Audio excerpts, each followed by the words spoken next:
Bonjour à tous, nous sommes le jeudi 19 mars 2026 et notre cher ami, notre frère Andrei Martianov est avec nous. Bienvenue Andrei. Avec plaisir. Andrei, commençons par la guerre avec l'Iran et Donald Trump. The Economist vient de publier un titre affirmant que la guerre en Iran rend Donald Trump plus faible et plus en colère. Il l'appelle l'opération Fureur aveugle. Et c'est tellement populaire en Iran que les gens là-bas l'appellent Fureur d'absinthe.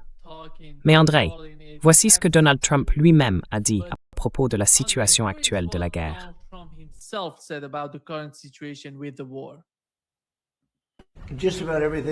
Et pratiquement tout a été anéanti, y compris le commandement. Leur marine a disparu, leur force aérienne a disparu, leur équipement anti-aérien a disparu.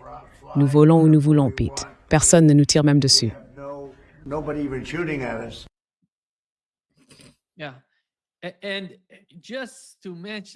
Oui, et juste pour préciser, il y a quelques minutes, nous avons appris de sources iraniennes qu'un F-35 a été touché la nuit dernière à 2h35 au-dessus de l'Iran.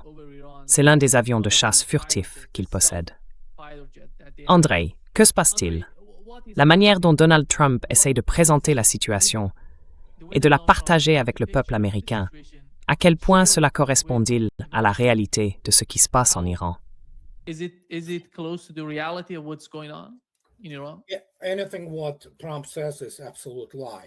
Ouais. Tout ce que dit Trump est un mensonge absolu. Il est en état de panique, tout comme son administration, ce que les divagations de Pete Hegseth aujourd'hui ont complètement confirmé. Et, que puis-je dire? Je veux dire, il ment tout le temps. Pratiquement tout ce qu'il dit est un mensonge. Et ensuite, on peut aussi admettre ce qui a déjà été mentionné. Il est tellement déconnecté de la réalité qu'il croit probablement que ce qu'il dit est vrai, parce qu'il est à la limite. C'est un trouble de la personnalité. Et on peut aussi constater les signes de démence. Évidemment, il y a là tout un bouquet de problèmes.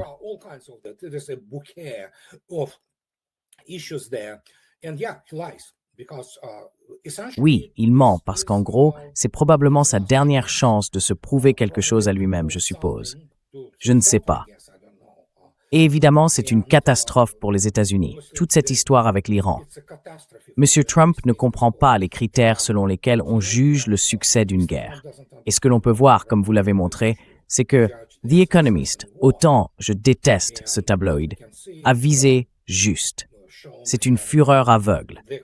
Et cette fureur, encore une fois, la fureur des États-Unis aujourd'hui est extrêmement limitée. Car les États-Unis ont déjà dépensé la majeure partie de leur potentiel, à l'exception de quelques moyens de l'armée de l'air dans l'opération militaire spéciale.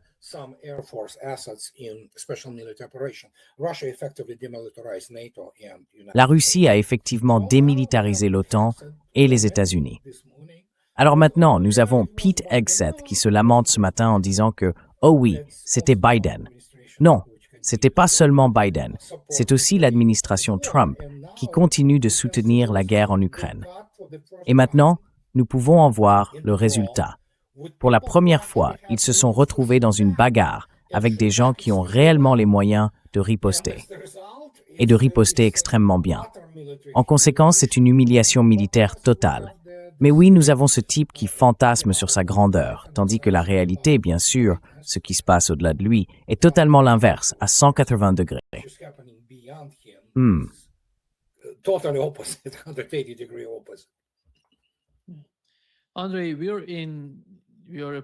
Andrei, nous en sommes à plus de 3 semaines de conflit, et Pete Hegseth demande 200 milliards de plus. Quelle est la situation actuelle concernant leur stratégie, leurs armes et leurs munitions? Je ne sais pas. Peu importe. Des missiles Tomahawk. Que sait-on réellement de la situation là-bas? Parce que c'est pas seulement une question d'argent. La production, oui, tout tourne autour de la production. Allez-y.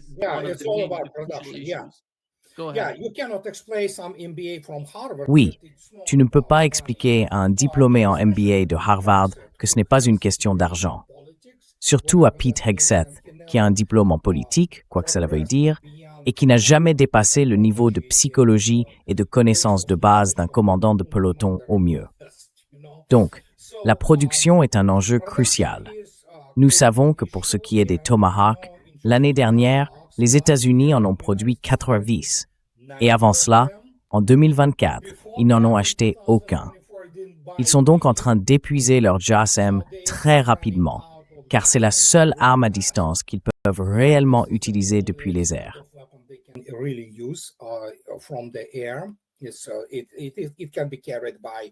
Il peut être transporté par des B-52, des B-1 et évidemment toutes sortes de F-18 et d'avions similaires.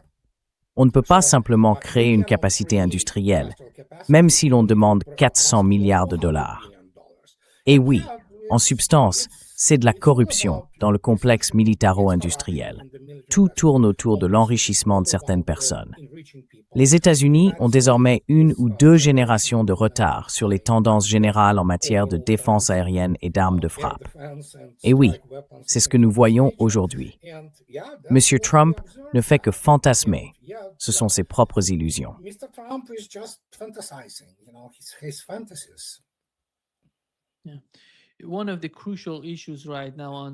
L'un des enjeux cruciaux en ce moment, André, c'est que l'escalade atteint un point extrêmement important pour toute la région, non seulement en termes d'énergie, mais aussi de sécurité alimentaire.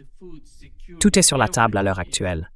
Ils ont attaqué l'une des raffineries les plus importantes d'Iran, celle de South Pars. Et ensuite, nous avons vu une riposte massive des Iraniens à l'encontre de l'Arabie saoudite, des Émirats arabes unis, du Qatar, du Koweït et de Haïfa, il y a tout juste quelques instants. Comment percevez-vous l'escalade en cours?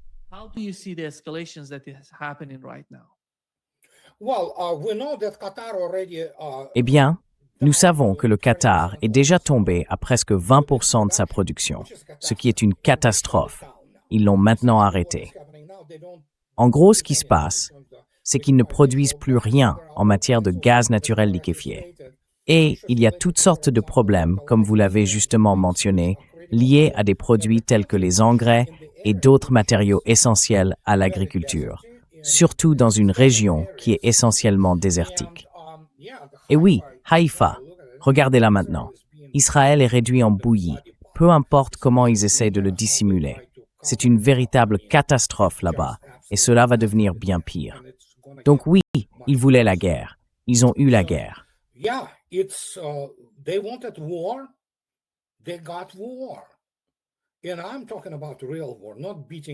je parle d'une vraie guerre. Pas de mettre une raclée à l'armée à moitié illettrée et pathétique de Saddam en 1991 quand on avait les mains libres pour se préparer. Non, c'est une toute autre histoire. Et oui, même Politico, aussi peu que j'apprécie ces filous, a soulevé la question hier en disant qu'il perdait le contrôle. J'ai une nouvelle pour eux. Il n'a jamais eu le contrôle. C'est ça qu'ils ne comprennent pas. L'Iran a la supériorité dans l'escalade. La seule chose que les États-Unis peuvent faire, la seule chose que l'armée américaine peut faire, c'est lancer quelque chose, bombarder quelque chose. C'est tout. Si cela se transforme en troupes au sol, ce sera une catastrophe. Ils ont évidemment déjà censuré les vidéos des cercueils arrivant parce qu'ils ne peuvent pas les montrer.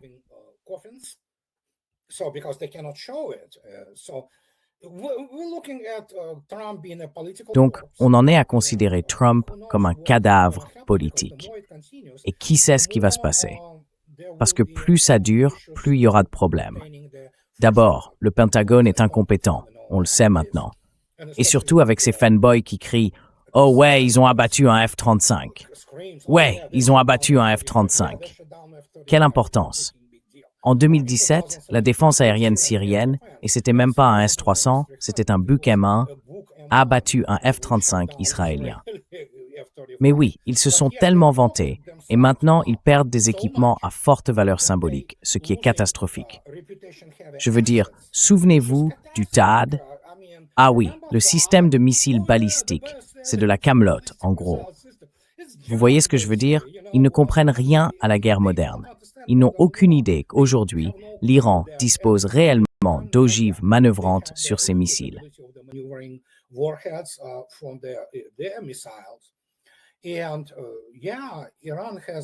Et oui, l'Iran dispose d'une bonne reconnaissance et de bonnes capacités de ciblage.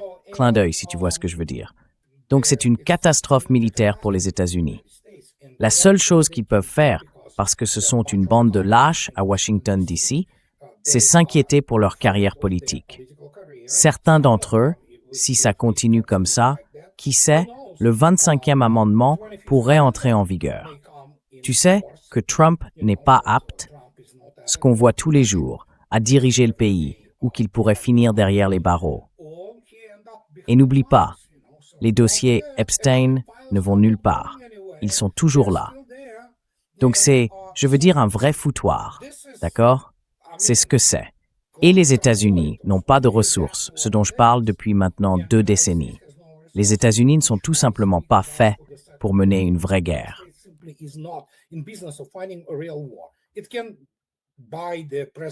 Il peut acheter le président du Venezuela, racheter qui que ce soit, tu vois? Ils le vendront volontiers. Ou il peut battre, tu sais, l'armée irakienne, peu importe ce qu'était cette armée, qui n'en était pas vraiment une.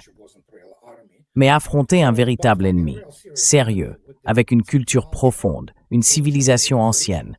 Franchement, de quoi parles-tu, tu vois? Et oui, si tu regardes attentivement, comme je n'arrête pas d'en parler, l'Iran est une civilisation ancienne. Ce n'est pas seulement un pays. Tu le sais mieux que moi. Ils respectent leur antiquité. Les États-Unis n'étaient même pas dans le tableau avant encore 2000 ans, pour dire les choses doucement. Donc ils respectent leur antiquité, leur ancienne civilisation perse. Ils ont cette immense influence de la période zoroastrienne. Et quand tu regardes la structure de la société iranienne, malgré tous ses défauts,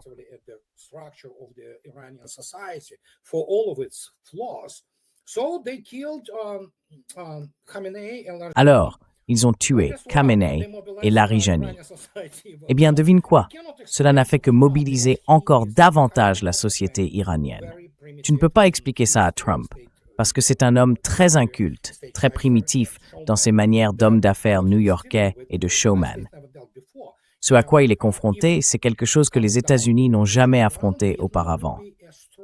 Et si cela se traduit par des troupes au sol, le Vietnam semblera être une promenade de santé en comparaison. Et que puis-je dire? Israël a essayé de bombarder le port d'Anzali, Bandar Anzali, hier sur la mer Caspienne.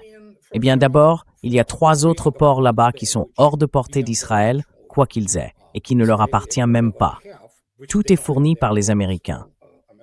Et si cela se traduit par des troupes au sol, eh bien, devine quoi? Ils ne feront rien contre une éventuelle ligne d'approvisionnement de l'Iran sur la mer Caspienne.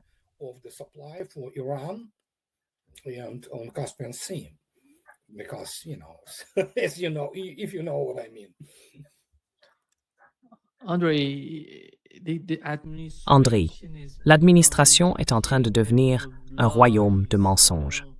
Ils savaient que s'ils attaquaient les installations pétrolières iraniennes, l'Iran réagirait, car l'Iran avait déclaré « Si vous attaquez nos installations pétrolières, nous frapperons toutes les installations pétrolières de la région. » Ils savaient donc exactement quelle serait la réponse de l'Iran.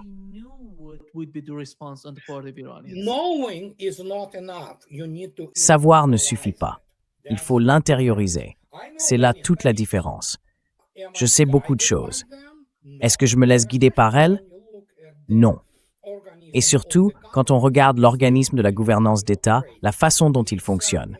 Encore une fois, peu importe ce qu'ils savent. S'ils ne l'appliquent pas, peu importe ce qu'ils font. Et encore une fois, Trump subit une énorme pression. En gros, il est sous la coupe d'Israël. Soyons honnêtes, c'est comme ça. L'administration américaine et les cercles militaires sont infestés de sionistes chrétiens et de forces israéliennes. Je soutiens des gens, et ces gens sont extrêmement incompétents, militairement, stratégiquement. Ils n'ont jamais été bons dès le départ.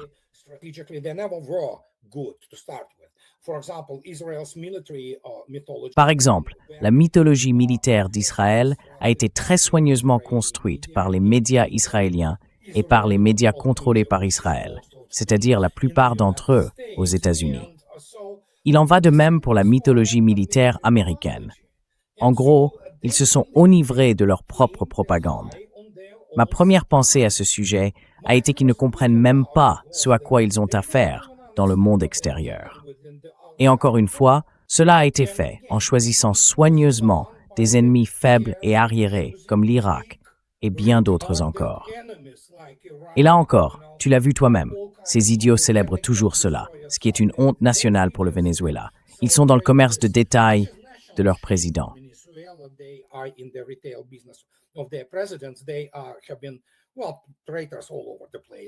Ils ont été, des traîtres un peu partout, tu sais. Donc c'était pas vraiment une situation particulièrement spéciale ou terriblement difficile parce qu'ils ont vendu le président là-bas, tu vois. Mais en réalité, l'Iran est d'un tout autre niveau. Et maintenant, ils se retrouvent face à ça. Et soudain, tout le monde dit « Oh, ils se sont trompés dans leurs calculs ». Eh bien, cite-moi donc une seule fois où ils ont bien calculé les choses. Je peux t'en donner une. En 1953, quand Eisenhower, un homme de véritable envergure et de stature, avec une expérience militaire d'ampleur mondiale, a compris qu'il fallait mettre fin à l'effusion de sang en Corée. Et c'est lui qui y est parvenu.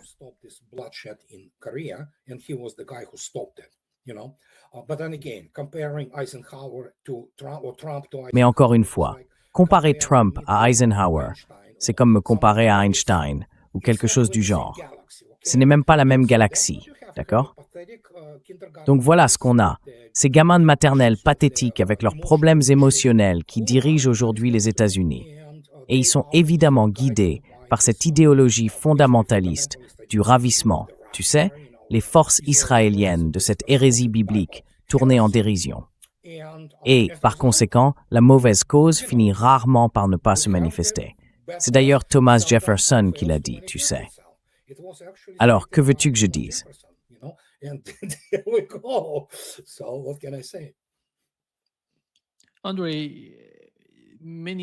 André, bon nombre des problèmes auxquels ils sont confrontés en ce moment concernent le détroit d'Ormuz. Nous avons appris du secrétaire au Trésor américain, Scott Bassett. Ce qui est intéressant, c'est qu'ils ont levé les sanctions sur le pétrole russe. Et il a déclaré que dans les prochains jours, il pourrait également lever les sanctions sur le pétrole iranien déjà en mer. D'une certaine manière, cela se retourne contre ce que Donald Trump essayait de faire.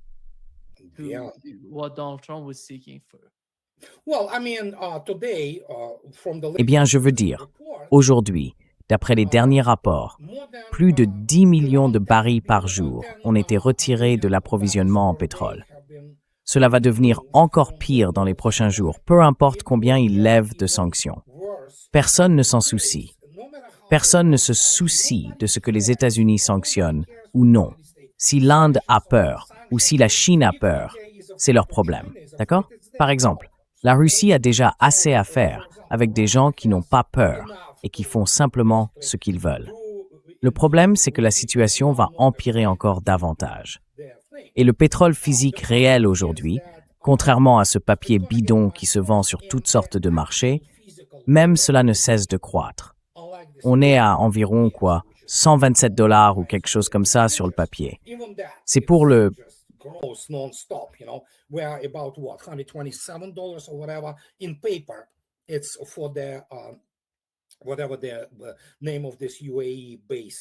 Quel que soit le nom de ce brut de base des Émirats arabes unis, le pétrole physique est maintenant à 150 et plus. C'est donc une catastrophe. Et peu importe les efforts des États-Unis, ils vendront à l'Europe, par exemple, le gaz et le pétrole à 5 fois le prix, ce qui achèvera l'Europe, qui est déjà à genoux. Et je ne sais pas. Je veux dire, les États-Unis ne sont pas seulement en train de détruire l'Europe et le Moyen-Orient. Ils se détruisent eux-mêmes maintenant. Parce que l'Europe, vous savez quoi? Les gens ne sont pas stupides, d'accord? Ils voient cette humiliation. Nous parlons d'une humiliation militaire. Les gens, vous savez, il faut comprendre ce qu'est la machine de propagande aux États-Unis. Ces communicants qui manipulent tout et disent « Oh oui, Prosperity Garden, oui, ça a échoué ». Ils se sont essentiellement rendus aux Houthis.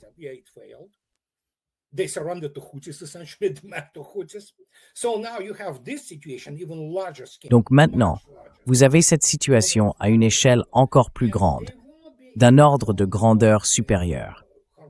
Et ils ne pourront pas débloquer le commerce d'Ormuz, quoi qu'ils fassent, parce qu'ils n'en ont pas les ressources.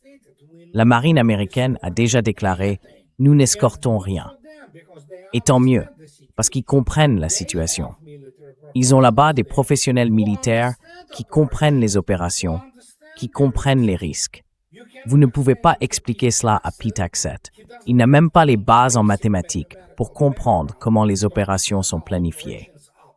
Vous savez, il a vu des choses, il a vu ses écrans, mais il ne comprend pas ce qui se passe derrière ces écrans et ces claviers. Vous avez là des types avec des doctorats et des masters en sciences militaires et dans les domaines STEM qui y opèrent.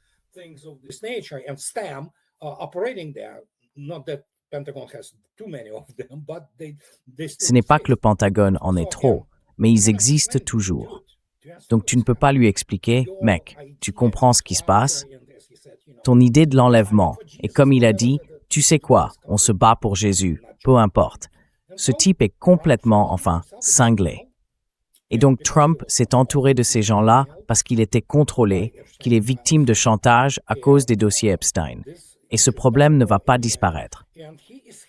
Et il ne remporte pas la victoire. Cela ne veut pas dire que les démocrates vont gagner, mais ils pourraient reprendre la Chambre et peut-être le Sénat. Et ce serait une catastrophe pour Trump, parce qu'il pourrait se passer toutes sortes de choses après ça. Destitution, voire le 25e amendement, tu vois, ou autre.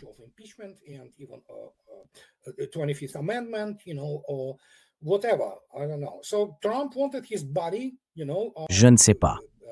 Donc Trump voulait que son pote, tu sais, Lindsey Graham, s'en occupe vraiment. Eh bien, il s'en est occupé, c'est sûr. Et encore une fois, tu ne peux pas expliquer à ces gens avec quoi ils ont affaire. Ils ne sont pas compétents. Prends n'importe lequel d'entre eux. Ils ne comprennent pas l'aspect militaire parce que, eh bien, si tu regardes l'éducation militaire aux États-Unis, c'est presque du tiers-monde, avec un peu d'apport de technologie étrange. Mais quand tu vois comment les rampes maritimes sont retirées, pas une, deux ou trois, de l'ambassade à Bagdad, c'est fini. Une fois qu'elles sont parties, qu'est-ce qui te reste? Rien.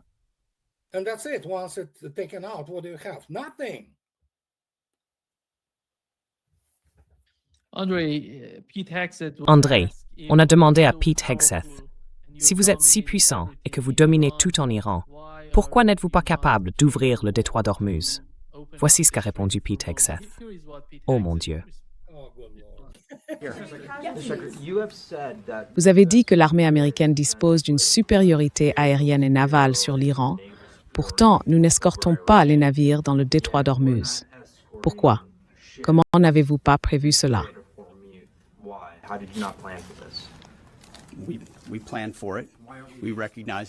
Nous le planifions. Nous en sommes conscients, car au fond, nous voulons procéder de manière séquentielle, de façon à ce que cela ait le plus de sens par rapport à nos objectifs.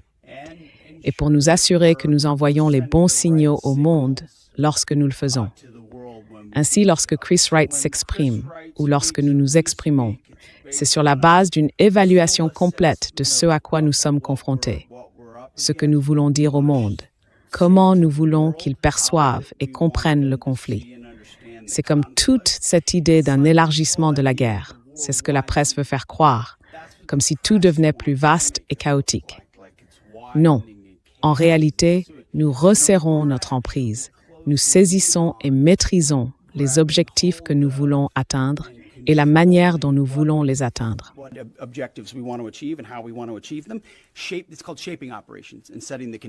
on appelle cela des opérations de modelage et la mise en place des conditions. Mais lorsque vous façonnez l'environnement, vous ne le dites pas toujours.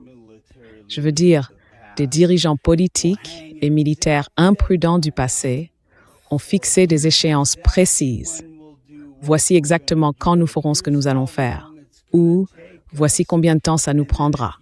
Et ensuite, si vous y parvenez, peut-être que vous y parvenez, mais si ce n'est pas le cas, vous échouez. Et si vous allez bien au-delà, nous savons exactement ce que nous façonnons et pourquoi. Nous envoyons ces signaux en travaillant à travers les différentes agences. Le détroit d'Ormuz est un sujet auquel nous prêtons attention depuis le début, et le peuple américain peut être assuré que nous veillerons à ce que nos intérêts soient défendus, sans aucun doute. André, d'un point de vue militaire, est-ce que ça a du sens? Non, c'est une sorte de, oui, du charabia. C'est juste un ensemble de mots, sans aucune connexion logique ni séquentielle. Du baratin sémantique, une soupe sémantique, tu vois, de la bouillie, peu importe. Il a juste besoin de dire quelque chose. Le problème, c'est que Pete Hegseth ne comprendrait même pas le modèle de salve de base, encore moins les équations de salve élaborées et la façon dont elles façonnent les échanges de missiles modernes. Les États-Unis n'ont tout simplement aucune expérience en la matière.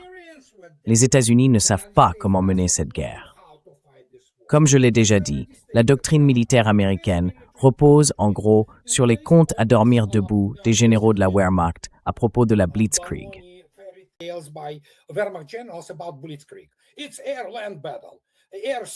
C'est la bataille air-terre, la bataille air-mer, vous savez. Donc, la seule chose qu'ils savent faire, comme je l'ai déjà dit, c'est lancer autant qu'ils peuvent d'armes à distance, des Tomahawk, des JASSM, vous voyez, ils y vont, boum. Il n'y a pas un seul pilote américain de la génération actuelle qui ait jamais volé face au type de défense aérienne qui existait par exemple au Vietnam. Aujourd'hui encore, on parle de ce F-35. Je ne vois pas ce qu'il a d'extraordinaire. Je veux dire, vous entrez dans la zone de défense, vous allez être abattu. Et c'est ce qu'ils ne comprennent pas. Ils se parlent tellement entre eux. Ils sont complètement grisés par leur propre discours.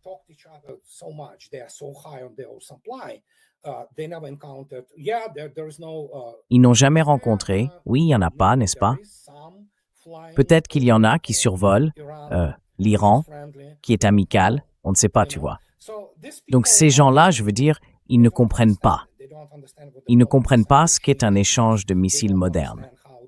Ils ne comprennent pas comment ils sont, en gros. Eh bien, ils ne comprendraient pas.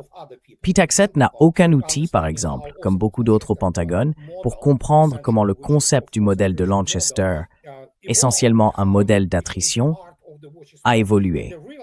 Comment il est devenu une partie de ce qui est enseigné dans les véritables académies sérieuses de l'état-major, et comment, tu vois, combien de paramètres il faut y intégrer, pour ainsi dire. Pas une sorte de foutaise comme avec l'Ukraine, tu mets des données absurdes dans le modèle, des absurdités en sortent. Et c'est ce qu'on a. Et donc, c'est pour ça qu'il doit inventer cet ensemble de, tu sais, mots, une sorte de sons qui n'ont aucun sens. Alors qu'en réalité, aucun navire n'entre, parce qu'il serait immédiatement pris pour cible. Le ciblage sera élaboré et une solution de tir sera développée, surtout si l'on croit les preuves circonstancielles, parce que la marine américaine, à juste titre, agit ici de manière professionnelle.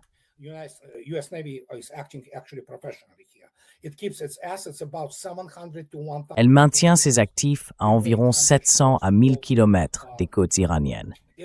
Car on part du principe, probablement fondé sur la réalité, que l'Iran dispose de missiles de croisière anti-navires d'une portée d'au moins 700 km, dont certains sont supersoniques.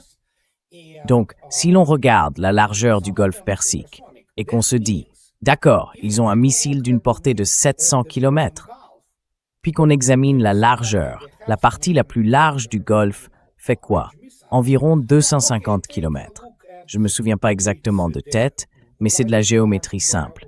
On soustrait 250 de 700 et on obtient 450 km, soit environ 436 km.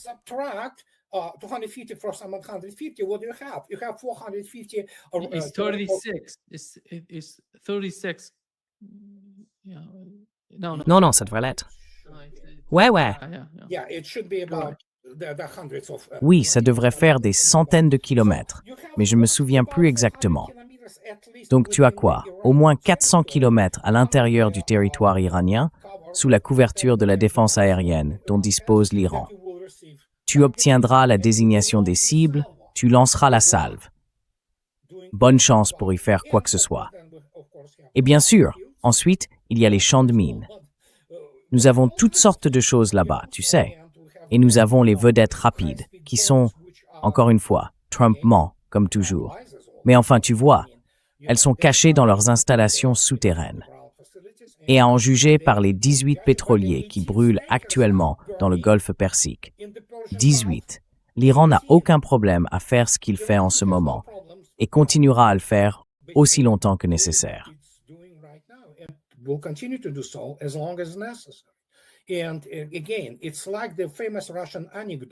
Et encore une fois, c'est comme la fameuse anecdote russe. Nikolai et Piotr sont partis chasser un ours. Puis Nikolai s'éloigne, le trouve et crie à Piotr. « Hé Piotr, j'ai trouvé l'ours, je l'ai attrapé, alors amène-le ici. » Et Piotr répond « Non, je ne peux pas, il ne me laisse pas faire. » C'est exactement ce qui se passe ici. Et maintenant, ils sont dans un sacré pétrin, ou comme le dit notre bon ami Golan Nixon, dans le kimchi. Et le kimchi est très profond, vraiment très profond. Il faut un état-major sérieux pour comprendre ça.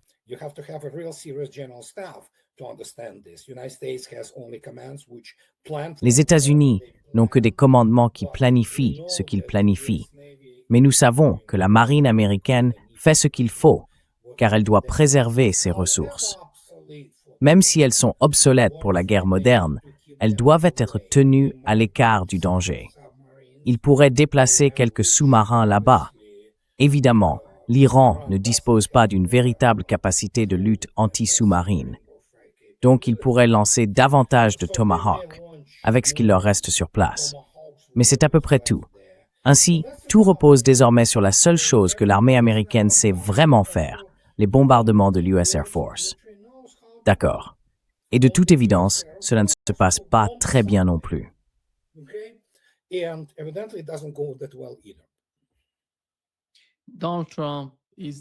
Donald Trump demande désespérément aux pays de l'OTAN de le rejoindre.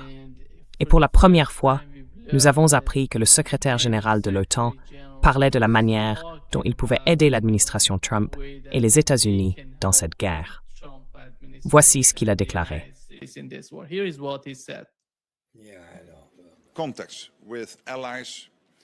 Des contacts ont lieu avec des alliés sur l'ensemble du territoire de l'OTAN.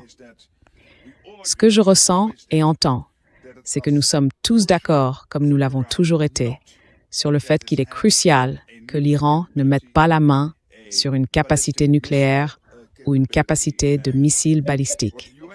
Ce que font les États-Unis en ce moment, c'est affaiblir cette capacité de l'Iran, et je pense que c'est très important. C'est essentiel pour la sécurité européenne, pour le Moyen-Orient. C'est vital pour Israël lui-même.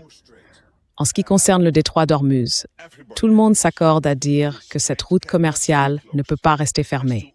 Elle doit être rouverte dès que possible. C'est crucial pour l'économie mondiale.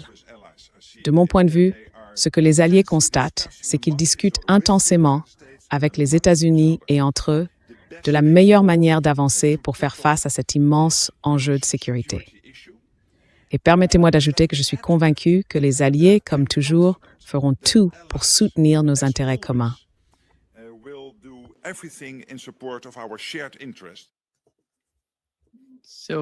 Alors, est-ce qu'il propose chose de nouveau, quelque chose de réellement possible? Non, il n'a fait que se répéter. Il en a fini, non, Morant? C'est le secrétaire général de l'organisation qui est morte maintenant. L'OTAN est morte. L'armée de l'OTAN est un tigre de papier. Parce que le pays qui la compose, comme Trump l'a dit, nous sommes l'OTAN. Poutine a peur de nous, tu sais. Donc oui, Poutine tremble dans ses bottes. Ce sont des gens délirants en état de panique. Et oui, l'OTAN, c'est ça. Je veux dire, qu'est-ce que l'OTAN? Que peuvent-ils faire? L'OTAN européenne est pathétique, je veux dire, d'accord? Ils peuvent proclamer ce qu'ils veulent. Ils peuvent affirmer n'importe quoi. Surtout Rutte. C'est pas un homme intelligent.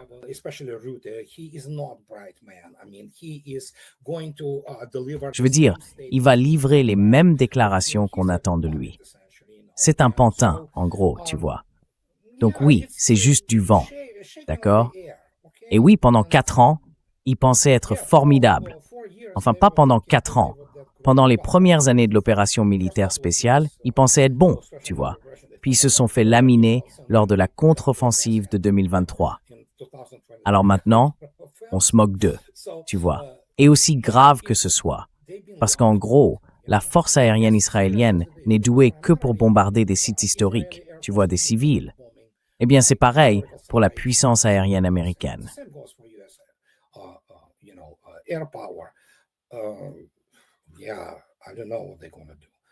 Ouais, je ne sais pas ce qu'ils vont faire. Est-ce qu'il va se lancer en politique? Hier, il a dit qu'il pourrait envoyer des troupes au sol. J'ai une nouvelle pour tous ceux qui pensent, y compris des gens de l'armée américaine, que 430 soldats de combat, pas seulement des forces terrestres générales, mais avec seulement environ la moitié d'entre eux, réellement des troupes de combat, pourront accomplir grand-chose. J'ai une nouvelle pour eux. Cela veut dire beaucoup de pertes, assez pour faire passer le Vietnam pour une promenade de santé. Alors, est-ce qu'il y aura une conscription? Ouais, ils devront y aller et instaurer la conscription. Le contrôle restera entre les mains de la conscription.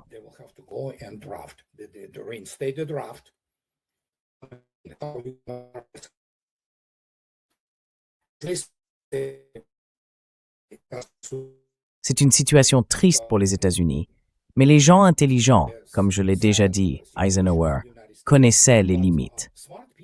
Il comprenait l'impasse stratégique, pour ainsi dire, parce qu'il était encore une fois un grand général. C'était un homme de stature mondiale, vous savez. Alors il est allé là-bas et a réglé le problème. Après cela, les États-Unis se sont assurés qu'aucun général compétent ne serait jamais élu président. Sauf, bien sûr, George H.W. Bush. C'était un véritable vétéran de la Seconde Guerre mondiale et il avait été directeur de la CIA avant de devenir président. Mais encore une fois, à long terme, cela n'a pas très bien fonctionné.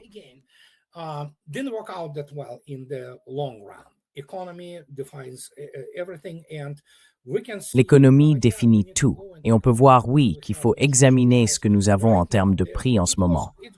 Ça augmente d'une minute à l'autre, en fait, tu sais. Donc, oui, le Murban Crude, qui sert de référence, est à environ 123. C'est un prix papier, et il a augmenté de 60,50 aujourd'hui. Le Brent Crude est à 108. Les Urals russes se négocient sur le papier, tu sais, malgré le fait qu'ils en aient été retirés, et ils sont liés au Brent à 104. Donc oui, ils finiront par lever les sanctions. À ce stade, personne ne se soucie de ce qu'ils font. Les États-Unis deviennent sans importance dans ce monde, et c'est la fin du pétrodollar.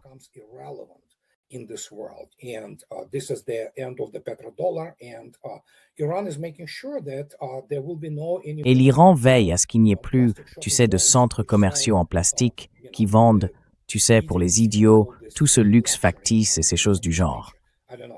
Je ne sais pas. Pourquoi irais-tu à Dubaï? Juste pour quoi faire? Acheter des trucs hors de prix vendus par des gens surestimés. Où tu veux aller quoi? Skier là-bas, tu sais, dans cette station de ski qu'ils ont construite. Pourquoi ne pas aller en Suisse?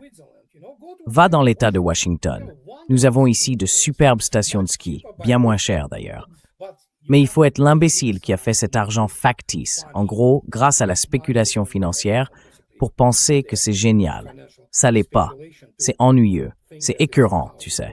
Et nous, on fait les choses de base. Ouais.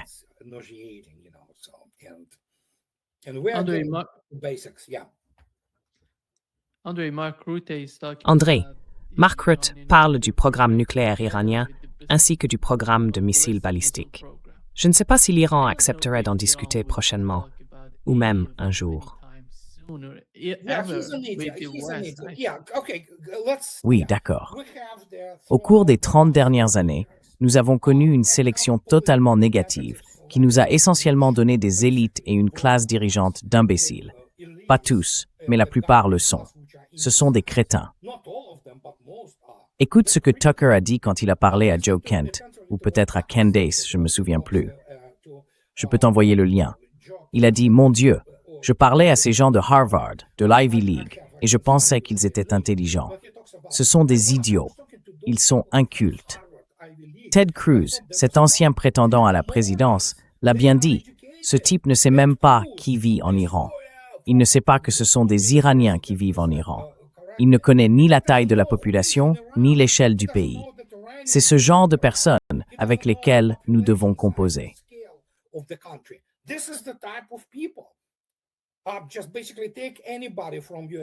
Prenez simplement n'importe quel membre du Congrès américain. C'est un avocat ou un soi-disant politologue, un parfait imbécile avec des diplômes de Princeton, Harvard ou Yale, et c'est tout. Ils ne savent rien. Ils ne connaissent qu'un ensemble restreint de compétences qui leur permettent de se corrompre, de gagner de l'argent, de se vendre à Israël et à ce genre de choses. Ils ne comprennent rien à rien. Regardez cette commission des forces armées. J'en ai assez d'entendre ça sans arrêt. Oh, j'ai été déployé en Afghanistan. D'accord, donc vous avez été déployé en Afghanistan dans une opération de police à haute intensité. Savez-vous ce qu'est une vraie guerre? Savez-vous ce qu'est l'impact du feu?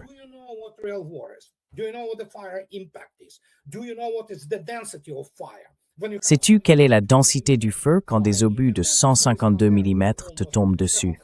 Et puis M. Iskander, avec presque 700 kilos d'explosifs, qui frappe ton point fortifié? Non, tu ne sais pas. Le pire qu'ils aient jamais connu, c'était un engin explosif improvisé, peut-être une roquette tirée sur leur position. Mais maintenant, tu as des gens capables de raser à peu près tout ce qu'ils veulent, quand ils le veulent. Mais oui, bien sûr, la puissante force aérienne talibane d'Afghanistan. Quelqu'un devrait sans doute écrire un livre sur la façon dont ils ont courageusement combattu ces forces aériennes irakiennes, afghanes ou talibanes extrêmement avancées. Pour la première fois, ils sont confrontés à un véritable changement de paradigme technologique pour lequel l'armée américaine n'était pas préparée. Elle n'avait pas été conçue pour cela. Voilà, c'est dit.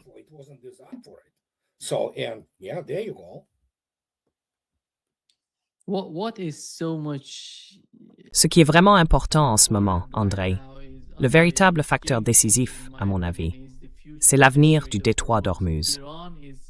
L'Iran connaît de nombreux débats au Parlement et il discute d'un nouveau type de mécanisme pour gérer le détroit d'Ormuz. Je pense que c'est un changement majeur pour l'ensemble du Shith.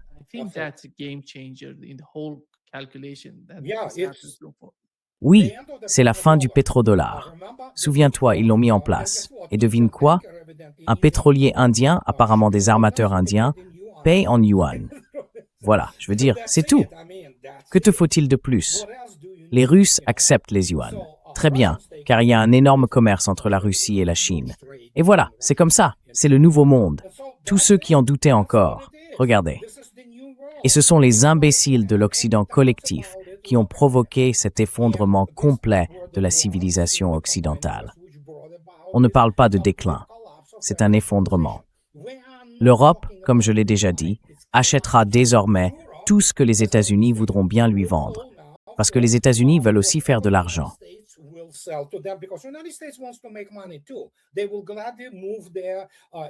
Ils vont volontiers déplacer leur GNL, par exemple, vers l'Asie. Alors, qu'est-ce qu'il reste pour l'Europe? Rien.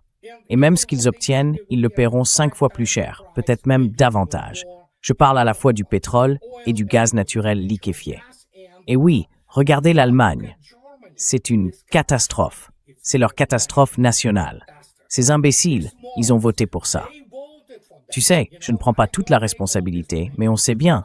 Oui, on n'est pas comme ça. Oui, vous avez voté pour ça. Tu sais, moi j'ai voté pour Trump, et oui, il nous a menti, mais il valait encore mieux que cet idiot. Tu vois de qui je parle. Alors, qu'est-ce qui nous reste?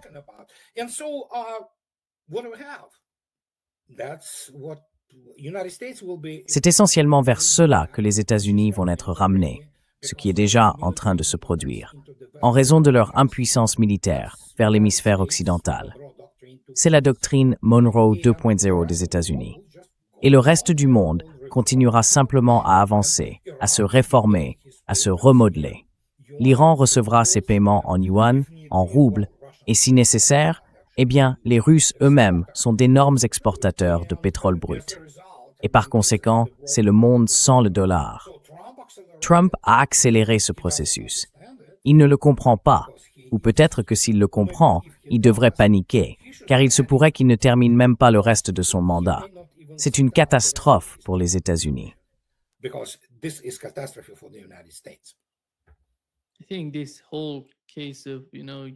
Je pense que toute cette affaire de l'Ukraine, ainsi que celle de l'Asie de l'Ouest, montre à quel point les BRICS se renforcent et continuent de gagner en puissance. Et Donald Trump lui-même voulait d'une certaine manière affaiblir les BRICS. Cela n'arrivera pas. Peu importe la manière dont l'Inde se comporte. Je dirais que la Russie, la Chine et l'Iran sont plus proches que jamais. Oui, c'est le cas.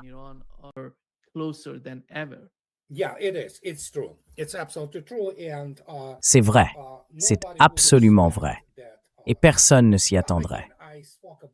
Eh bien, encore une fois, j'ai parlé du « deux peuvent jouer à ce jeu ».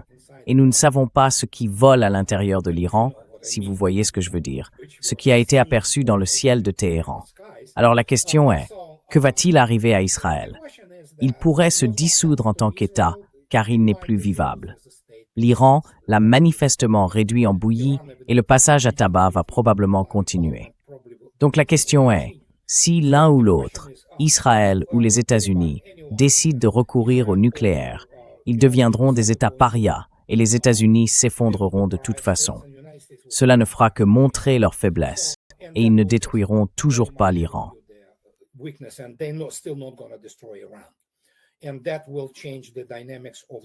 Et cela changera immédiatement la dynamique du BRICS qui se transformera en une alliance militaire, avec la Russie prenant les devants sans attendre. Nous vivons dans un monde qui a tellement changé, de manière si radicale, que même l'effondrement de l'Union soviétique semble aujourd'hui important, certes, mais presque comme une note de bas de page, vous voyez? Parce que ce que nous observons, c'est une réorganisation mondiale d'une ampleur sans précédent. Et vous avez raison, oui, à ce stade, c'est bien le cas. Et encore une fois, la Russie ne vend plus de pétrole à l'Inde à ces merveilleux prix réduits. L'Inde achète désormais le pétrole au prix normal, parce que le Kremlin a vu ce que M. Modi a fait, vous savez, en étreignant et embrassant son ami Netanyahou.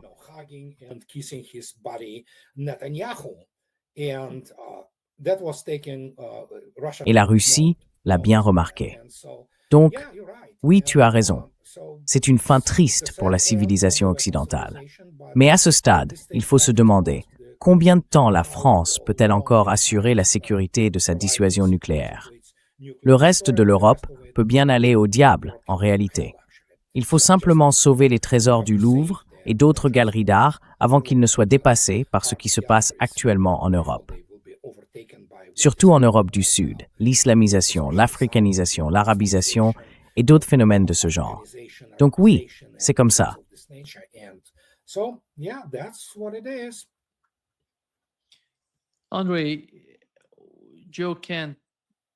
André, Joe Kent, nous avons la démission de Joe Kent, le chef ou directeur du centre de contre-espionnage, qui est un centre antiterroriste très important.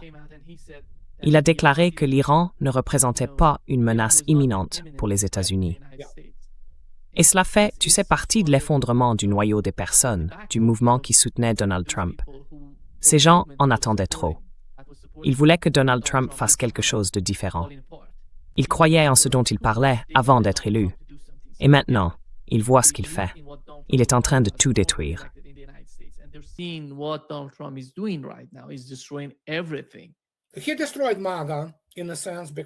Il a détruit le mouvement MAGA, en un sens, parce que MAGA n'était pas vraiment l'idée de Trump.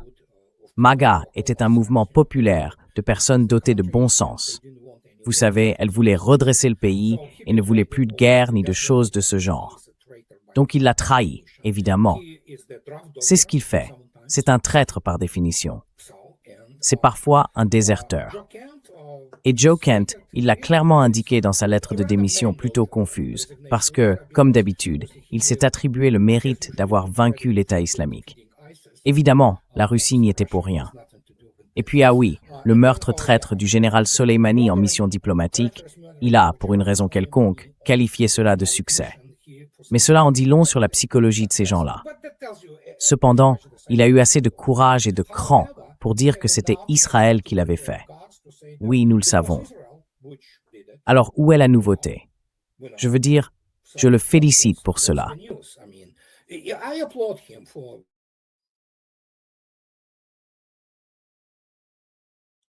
André, André, on dirait qu'on a un problème de connexion ici. André? Oui, oui, tu es de retour. Yeah, you're back. Oui. Alors, que puis-je dire? Nous ne pouvons que, comme je l'ai déjà dit, exprimer notre tristesse face à ce qui a été fait, à ce qui fut autrefois un grand pays, ce que les États-Unis sont encore, mais qui connaît un déclin rapide. Nous pouvons le voir maintenant. Et il y aura encore plus de chaos politique. En substance, c'est une désintégration à bien des égards, culturelle, sociale, et ainsi de suite. Et aucune somme d'argent n'y changera rien. À ce stade, je peux dire une chose, et je partage l'avis de nombreux observateurs. Nous ne pourrons plus nous en sortir par le vote.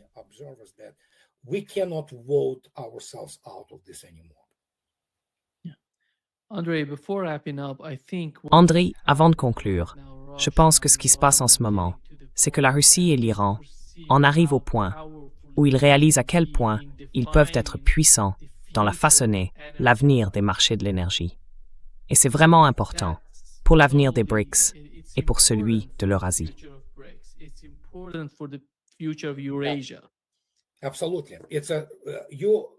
Absolument. Vous avez exprimé ici une vérité stratégique très importante. Soudainement, lorsque l'Iran comprend qu'il en a fini avec ses satrapies et tous ses vassaux des États-Unis, il contrôle en réalité l'accès à l'une des voies vitales les plus importantes pour l'énergie. Et puis il y a la Russie. Vous en avez déjà un peu parlé il y a quelques minutes lorsque vous avez dit que Dieu nous en garde. Si quelque chose devait se produire, oui, il y aura bien les BRICS, mais il est fort probable que ce soit la Russie, l'Iran et la Chine. Et Dieu nous en garde si quelque chose devait se transformer en activité militaire à grande échelle ou en alliance. Mais, encore une fois, beaucoup de choses doivent se produire avant cela. Malgré tout, l'Iran comprend désormais sa puissance. Et tant que cette dynamique chiite se poursuit, avec son fatalisme et son absence de peur de la mort, il ferait bien de commencer à y prêter attention. Larijani, je veux dire, il ne s'est même pas caché. Il était à découvert.